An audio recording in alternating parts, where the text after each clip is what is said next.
हाय, welcome again. आज हम लोग दृष्टि की सूक्ष्म दृष्टि वाले पाठ के राष्ट्रीय संस्करण को देखेंगे।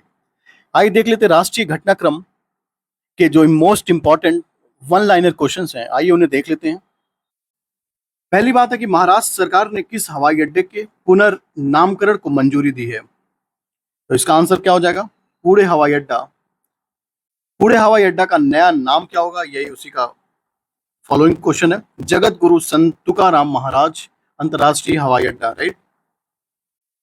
अगली बात है, छठवें राष्ट्रीय खाद्य सुरक्षा सूचकांक 2023-24 में प्रथम 4 स्थान पर कौन कौन से राज्य का स्थान है? पहला है केरल, दूसरा है तमिलनाडु, तीसरा है जम्मू कश्मीर और चौथा है गुजरात। केंद्र सरकार ने किस केंद्र शासित प्रदेश की राजधानी का नाम परिवर्तन करने का निर्णय लिया है या पुनर्नामकरण का निर्णय लिया है? तो पहले ये जान ले कौन सा केंद्र शासित प्रदेश है। वो है अंडमान निकोबार द्वीप समूह। इसकी राजधानी भी जान लेते हैं, क्या है? Port Blair. और इसकी जो नई राजधानी का पुनर्नामकरण किया गया है पोर्ट ब्लेयर का, वो रहेगा श्री विजयपुरम, राइट। इसे ध्यान रख लीजिएगा। दूसरा अंतर्राष्ट्रीय बौद्ध मीडिया सम्मेलन कहां पर आयोजित किया गया? तो ये नई दिल्ली में। अगली बात है, किसने उत्तर प्रदेश में सैनिक स्कूल का उद्घाटन किया है? तो ऑप्शन है आपके राष्ट्रपति, उपराष्ट्रपति या फिर प्रधानमंत्री। इसका आंसर हो जाएगा उपराष्ट्रपति जगदीप धनखड़ ने। इसका उद्घाटन कहां पर किया जाएगा? तो हमें ये जान लेना चाहिए सैनिक स्कूल कहां पर बनाया जा रहा है। तो वो गोरखपुर में। प्रधानमंत्री नरेंद्र मोदी ने वीडियो कॉन्फ्रेंसिंग के तहत जल संचय जन भागीदारी पहल की शुरुआत कहां से की है? तो यह है सूरत, गुजरात से। जल संचय जन भागीदारी पहल किस अभियान से जुड़ी है? तो जल शक्ति अभियान, कैच द रेन अभियान से जुड़ी है। राष्ट्रपति द्रौपदी मुर्मू ने कहां पर विश्व शांति बुद्ध विहार का उद्घाटन किया है? तो इसका आंसर क्या हो जाएगा? उदगीर, लातूर, महाराष्ट्र। उत्तर प्रदेश सरकार ने किस विश्वविद्यालय के मुख्य भवन में वैदिक 3D संग्रहालय बनाने की मंजूरी दी है? तो ये इंपॉर्टेंट है यूपी के पॉइंट ऑफ व्यू से, इसलिए इसे ध्यान रख लेना जरूरी है। तो कौन सा विश्वविद्यालय है? संपूर्णानंद संस्कृत विश्वविद्यालय, वाराणसी। ये ध्यान रख लेना है। अत्याधुनिक संग्रहालय किसको समर्पित होगा? जो ये संग्रहालय बनाया जा रहा है 3D संग्रहालय और ये वैदिक संग्रहालय, तो ये किसे समर्पित किया जाएगा? तो भारतीय ज्योतिष खगोल विज्ञान व वैदिक साहित्य। प्रोजेक्ट नमन की शुरुआत किसने की है? भारतीय थल सेना ने। इसे ध्यान रख लेना है। इसके तहत किसको सहायता प्रदान की जाएगी? किसके तहत? तो वो नमन प्रोजेक्ट जो कि भारतीय थल सेना द्वारा शुरू किया गया, जिसकी अभी हम लोगों ने पीछे बात किया था, उसी की कंटिन्यूएशन में ये अगला क्वेश्चन है। तो किसको सहायता प्रदान की जाएगी? तो रक्षा पेंशन भोगियों, भूतपूर्व सैनिक व उनके परिवारों के लिए ये प्रोजेक्ट नमन की शुरुआत की है। इसे याद रख लीजिएगा, जरूरी है। प्रोजेक्ट नमन किस प्रणाली के कार्यान्वयन पर केंद्रित है? तो ये है स्पर्श, system for the pension administration, Raksha digital pension प्रणाली। ये ध्यान रख लेना है। उत्तर प्रदेश मंत्रिमंडल द्वारा डिजिटल मीडिया संबंधित किस नीति को मंजूरी दी है? इसका आंसर देख लीजिए, उत्तर प्रदेश डिजिटल मीडिया नीति 2024। उत्तर प्रदेश राज्य पिछड़ा वर्ग आयोग का अध्यक्ष किसे नियुक्त किया गया है? तो राजेश वर्मा।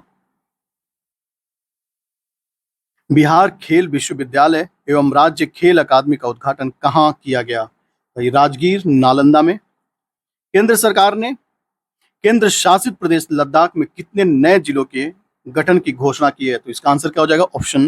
ऑप्शन नहीं, नंबर में कितना हो जाएगा? 5। इन 5 जिलों के नाम क्या होंगे? पहला है जास्कर, दूसरा है द्रास, तीसरा है शाम और चौथा है नुएरा, पांचवा थांग यांग, राइट। बनारस हिंदू विश्वविद्यालय और किस अकादमी ने नेपाली भाषा और संस्कृत अध्ययन के लिए समझौता पर हस्ताक्षर किया? नेपाली अकादमी। प्रधानमंत्री नरेंद्र मोदी की अध्यक्षता में केंद्रीय मंत्रिमंडल ने किस योजना को मंजूरी दी है? प्रधानमंत्री आवास योजना शहरी 2.0। ये ध्यान रख लेना है। प्रधानमंत्री आवास योजना शहरी कब शुरू हुई है? तो जून 2015 में। राष्ट्रीय महिला आयोग की अध्यक्ष सुश्री रेखा शर्मा ने किसका उद्घाटन किया? तो डिजिटल शक्ति केंद्र का। डिजिटल शक्ति केंद्र का उद्देश्य क्या है? महिलाओं के खिलाफ साइबर अपराधों से बचाने के लिए या फिर उनको जागरूकता बढ़ाने के लिए। आपदा जोखिम प्रबंधन के लिए बीमा समाधान को क्रियान्वित करने वाला देश का पहला राज्य कौन सा है? तो वह है नागालैंड। ये ध्यान रखने वाला सवाल है। अगला फैक्ट है, देश में 3 नए आपराधिक कानूनों को सुचारू कार्यान्वयन को सुनिश्चित करने हेतु कौन से 4 ऐप शुरू किए गए हैं? ये अच्छा सवाल है, इसे भी देख लीजिएगा। पहला है ई साक्ष्य ऐप, दूसरा है न्याय सेतु, उसके बाद है न्याय श्रुति और ई समन। ठीक है, तो ये ध्यान रख लेना है कि जो नए आपराधिक कानून को इंट्रोड्यूस किया गया है उसके लिए 4 ऐप भी शुरू किए गए। वे 4 ऐप कौन कौन से हैं? तो पहला ऐप है ई साक्ष्य, दूसरा है न्याय सेतु, तीसरा है न्याय श्रुति और चौथा है ई समन। अगली बात है, उत्तर प्रदेश के गोरखपुर को लेकर पश्चिम बंगाल तक 519 किलोमीटर का सबसे लंबा एक्सप्रेसवे कौन सा बनाया गया है? तो ये है गोरखपुर सिलीगुड़ी एक्सप्रेसवे।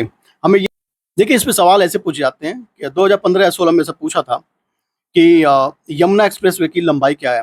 तो ऐसे सवाल पूछे जा सकते हैं कि जो ये हाईवे है गोरखपुर से सिलीगुड़ी तक, इसकी टोटल लेंथ क्या है या लंबाई कितनी है? तो इसे ध्यान रख लीजिएगा कि 519 किलोमीटर। ओके, उसी से रिलेटेड अगला क्वेश्चन है कि जो गोरखपुर सिलीगुड़ी एक्सप्रेसवे बना है, पहले तो हम जान लें उसकी लंबाई कितनी है। तो ये 519 किलोमीटर। और अगली बात ये पूछ रहा है कि एक्सप्रेसवे किन 3 राज्यों से होकर गुजरेगी? तो ये सामान्य सा सवाल है, उत्तर प्रदेश, बिहार और पश्चिम बंगाल। भारत की पहली भूतापीय विद्युत परियोजना का निर्माण कहाँ पर किया जा रहा है? तो ये पूगा घाटी, लद्दाख में। केरल के वायनाड को भारतीय अंतरिक्ष अनुसंधान संगठन द्वारा वर्ष 2023 में तैयार किए गए भारत के भूस्खलन एटलस में कौन सा स्थान दिया गया है? तो यह 13वां स्थान। रुद्रप्रयाग को प्रथम स्थान दिया गया।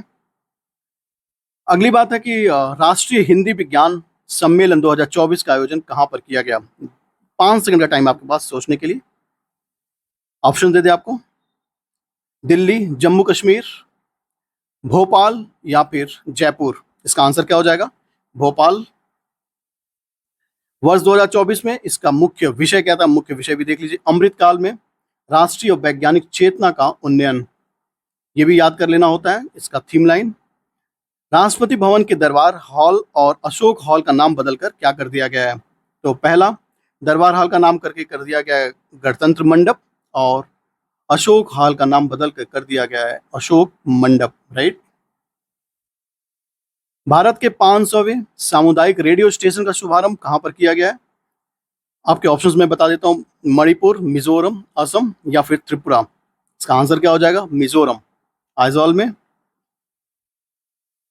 शिकुन लॉ सुरंग परियोजना का निर्माण कार्य शुभारंभ किया गया है। तो ये कहां पर है? ये लद्दाख में। यह सुरंग कितने फीट ऊंचाई पर स्थित होगा? लगभग 5,800 फीट ऊंचाई पर। इस सुरंग की लंबाई क्या होगी? लगभग 4.1 किलोमीटर। इसमें 3 क्वेश्चन देखा हम लोगों ने कि शिलुंग लॉ सुरंग परियोजना का निर्माण कहां पर किया जा रहा है? तो ये लद्दाख में। और इसकी ऊंचाई कितनी होगी? तो ये ऊंचाई है 15,800 फीट।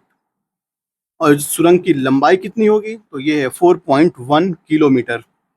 निर्माण पूरा होने के बाद विश्व की सबसे ऊंची सुरंग कौन सी होगी? तो यही कौन सी? सिकुन लॉ सुरंग। राइट, देख लेते हैं आंसर, सिकुन लॉ सुरंग। यूपी सरकार ने वृक्षारोपण जन अभियान 2024 के तहत किस पहल की घोषणा की है? ये यूपी सरकार का है, इसे भी याद रख लीजिएगा। ये सवाल अच्छा है। तो ये है मित्र वन योजना की शुरुआत की है। भारत का पहला Chadwick house navigating audit heritage संग्रहालय का उद्घाटन कहां पर किया गया है? यह है शिमला में, जो कि हिमाचल प्रदेश का है। संसद भवन परिसर में लोकसभा सचिवालय द्वारा किसका विकास किया जा रहा है? जहां प्रतिष्ठित भारतीय राजनेताओं एवं स्वतंत्रता सेनानियों की प्रतिमाएं स्थापित हैं। तो ये प्रेरणा स्थल। लीस्ट इंपॉर्टेंट क्वेश्चन है ये। केंद्र सरकार द्वारा डाकघर अधिनियम 2023 के प्रावधानों को लागू कब किया गया? 18 जून 2024। उत्तर प्रदेश मंत्रिमंडल द्वारा उत्तर प्रदेश राज्य विश्वविद्यालय मुरादाबाद का पुनर्नामकरण किया गया है। तो पुनर्नामकरण करने के बाद इसका नाम क्या होगा? गुरु जंभेश्वर राज्य विश्वविद्यालय मुरादाबाद।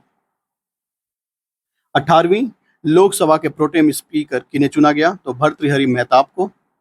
ये देख लीजिएगा, इंपॉर्टेंट है, ध्यान रखने वाली बात है ये। किस राज्य व केंद्र शासित प्रदेश ने उल्लास नव भारत साक्षरता कार्यक्रम की शुरुआत की है? तो ये है लद्दाख। उत्तर प्रदेश में पर्यावरण सुरक्षा के मद्देनजर बायोप्लास्टिक पार्क कहां पर निर्मित किया जा रहा है? कुभी गांव, लखीमपुर खीरी, राइट। विश्व का पहला ओम आकार का मंदिर कहां पर निर्मित किया गया है? इसका आंसर बताइए, 2 सेकंड का टाइम आपके पास। पाली, राजस्थान में। वर्ष 2024 में किस सत्याग्रह का 100वां वर्ष पूरा हुआ, यानी सेंचुरी बनाया है? कौन सा सत्याग्रह था? तो वायोकोम सत्याग्रह।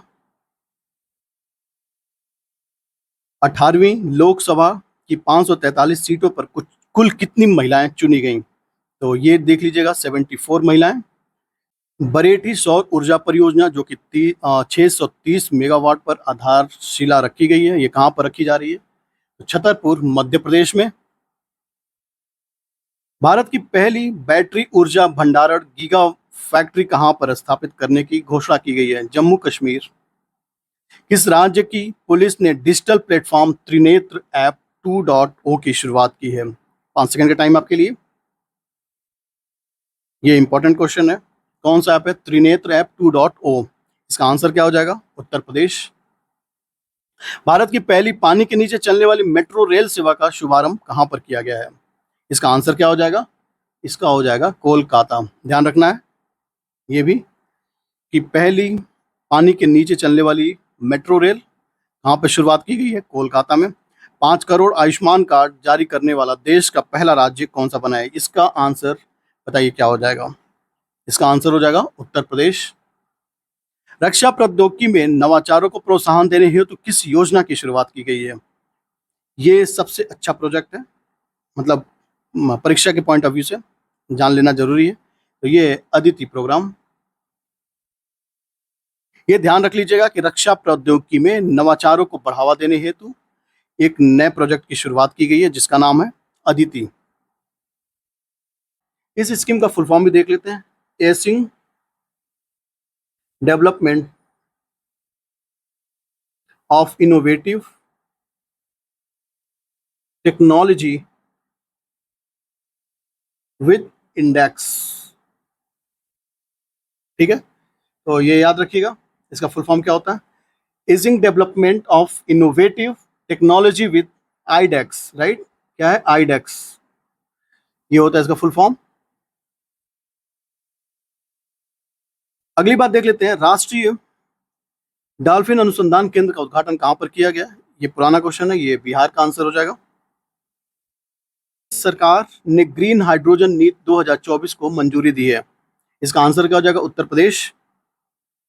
18वां भारत डिजिटल शिखर सम्मेलन 2024 कहां पर आयोजित किया गया? इसका आंसर हो जाएगा मुंबई। प्रधानमंत्री नरेंद्र मोदी ने उत्तर प्रदेश के किस जिले में एम्स का उद्घाटन किया है? ये बता दीजिए, 5 सेकंड का टाइम है आपके पास। रायबरेली। विश्व की पहली विक्रमादित्य वैदिक घड़ी का उद्घाटन कहां पर किया गया है? उज्जैन, मध्य प्रदेश। देश के सबसे लंबे केबल आधारित पुल सुदर्शन पुल का उद्घाटन प्रधानमंत्री नरेंद्र मोदी ने कहां पर किया है? तो यह है गुजरात। ध्यान रखना है कौन सा पुल है? तो यह है सुदर्शन पुल और केबल आधारित सबसे लंबा पुल है और इसका उद्घाटन कहां पर किया गया है? गुजरात में। 9वें रायसीना डायलॉग 2024 का आयोजन कहां पर किया गया? ये सभी जानते हैं, वेल नोन और वेल आंसर्ड, ये नई दिल्ली। 9वें रायसीमा डायलॉग का मुख्य विषय यानी थीम लाइन जरूरी जान लेना है, यानी चतुरंग संघर्ष, प्रतियोगिता, सहयोग व निर्माण। ये जरूर याद रख लीजिएगा, ये थीम लाइन। ये थीम लाइन किसके लिए है? तो ये रायसीना डायलॉग 2024 के लिए, चतुरंग जिसमें कि संघर्ष, प्रतियोगिता, सहयोग व निर्माण। शिक्षा मंत्रालय ने एक राष्ट्र एक छात्र आईडी के उद्देश्य से किस पहल की शुरुआत की है? तो इसका आंसर देख लेते हैं। अपार यानी automated permanent academic account registry. ठीक है, ये ध्यान रख लीजिएगा, automated permanent academic account registry, अपार। देश के पहले कौशल भारत केंद्र स्किल इंडिया सेंटर का उद्घाटन कहाँ पर किया गया है? इसका आंसर क्या हो जाएगा? संबलपुर, ओडिशा। STEMM विज्ञान, प्रौद्योगिकी, इंजीनियरिंग, गणित और चिकित्सा, ये इसके फुल फॉर्म ही है। में भारतीय महिलाओं व लड़कियों का प्रतिनिधित्व करने हेतु कौन सा पोर्टल लॉन्च किया गया है? तो इसका आंसर क्या हो जाएगा? स्वाति। ये भी अच्छा पोर्टल है, इसे याद रख लेना जरूरी है। ऐसे सवाल पूछ सकता है कि स्वाति पोर्टल जो है कौन कौन से विषय के लिए डेडिकेटेड है? तो ये विज्ञान, प्रौद्योगिकी, इंजीनियरिंग, गणित व चिकित्सा, साइंस, टेक्नोलॉजी, इंजीनियरिंग, मेडिकल और मैथ्स। तो ये भारतीय महिलाओं व लड़कियों के प्रतिनिधित्व हेतु यह पोर्टल लॉन्च किया गया है। लोकपाल के अध्यक्ष के रूप में किसकी नियुक्ति की गई है? इसका आंसर क्या हो जाएगा? अजय माणिक राव खानविलकर। प्रधानमंत्री नरेंद्र मोदी ने उत्तर प्रदेश के किस मंदिर का शिलान्यास किया है? इसका आंसर हो जाएगा श्री कल्की धाम मंदिर। यह मंदिर किस जिले में है? अगला क्वेश्चन तो यही बनता है। तो ये संबल जिले में है, पश्चिमी उत्तर प्रदेश। किसे असम राज्य का फल राज्य फल घोषित किया गया है? तो ये काजू नेमो, ठीक है। 75वें गणतंत्र दिवस के दो विषय क्या थे? विकसित भारत व भारत के लोकतंत्र की मातृका। 75वें गणतंत्र दिवस समारोह के मुख्य अतिथि कौन थे? इस टाइप के सवाल पूछे जाते हैं। तो ये थे इमैनुअल मैक्रों, फ्रांस के राष्ट्रपति। और सर्वश्रेष्ठ झांकी का अवार्ड किसे दिया गया? तो ओडिशा को। ओडिशा की झांकी किस थीम पर आधारित थी? इसे भी देख लीजिए, विकसित भारत में महिला सशक्तिकरण। राज्य स्टार्टअप रैंकिंग 2022 में 1 करोड़ से अधिक जनसंख्या वाले राज्यों की कैटेगरी में सर्वश्रेष्ठ प्रदर्शनकर्ता के रूप में किसे चुना गया है? इसका आंसर हो जाएगा गुजरात, उसके बाद से कर्नाटक, उसके बाद से केरल, उसके बाद है तमिलनाडु। तो हमें ध्यान रख लेना है कौन कौन से राज्य? गुजरात, कर्नाटक, केरल व तमिलनाडु। श्रेणी ए में नेतृत्वकर्ता लीडर्स किन्हें घोषित किया गया?